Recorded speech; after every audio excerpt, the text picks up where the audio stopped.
யார் யாருக்கு கட்டளை இடுவது?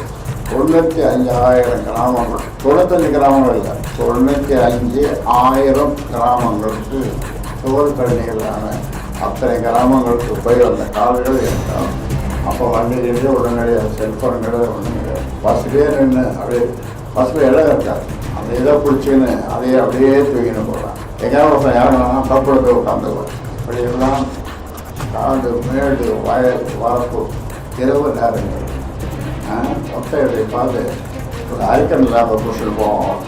இப்படியெல்லாம் வரணும்.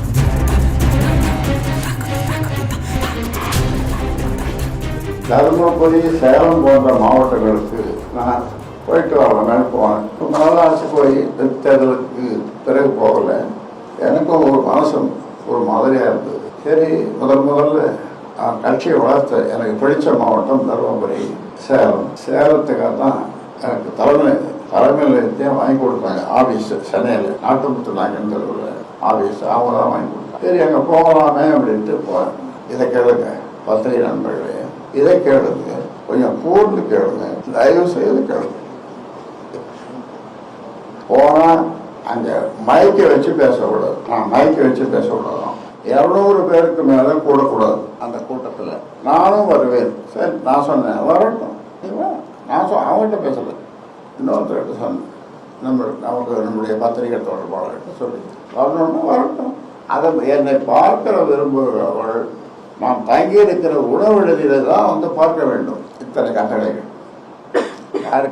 யாருக்கு? நிறுவனருக்கு, இந்த கட்சியை ஆரம்பிச்சவனுக்கு.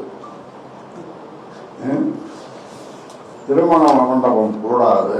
தங்கி இருக்கும் அறையிலேயே இருந்து கொண்டு நிர்வாகிகளை சந்திக்க வேண்டும். இதெல்லாம் ஆர்டர்.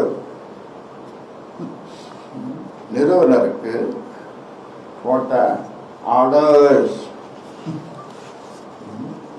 சந்திக்க வேண்டும் என கட்டளைகள் இடுவது போன்றவைகள் கட்சிக்கு தடையாக உள்ளது. நான் உங்களை கேட்கிறேன், யார் உழைத்து வளர்த்த கட்சி? யார் யாருக்கு கட்டளை இடுவது? 95,000 கிராமங்கள், 95 கிராமங்கள் இல்லை, 95,000 கிராமங்களுக்கு சுவர் தண்ணிகளான அத்தனை கிராமங்களுக்கு போய் வந்த கால்கள் இருந்தால் அப்போ வண்டியிலேயே உடனடியாக செல்ஃபோன் கிடையாது, ஒன்றும் கிடையாது. பஸ்லேயே நின்று அப்படியே பஸ்ஸில் இடம் இருக்காது, அந்த இதை பிடிச்சின்னு அதையே அப்படியே தூக்கின்னு போகலாம். எங்கேயாவது ஒருத்தன் இறங்கினா தப்புல போய் உட்காந்துக்குவேன். இப்படியெல்லாம் காடு மேடு வயல் வரப்பு இரவு நேரங்கள் ஒத்தையதை பார்த்து ஒரு ஐக்கன் இல்லாமல் பிடிச்சிட்டு போவோம். இப்படியெல்லாம் வரணும்.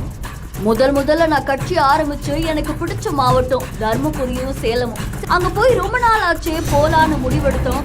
இது தொடர்பான தகவலையும் அன்புமணி கிட்ட சொன்னோம். ஆனா அங்க இருந்து எனக்கு கட்டளை வருது.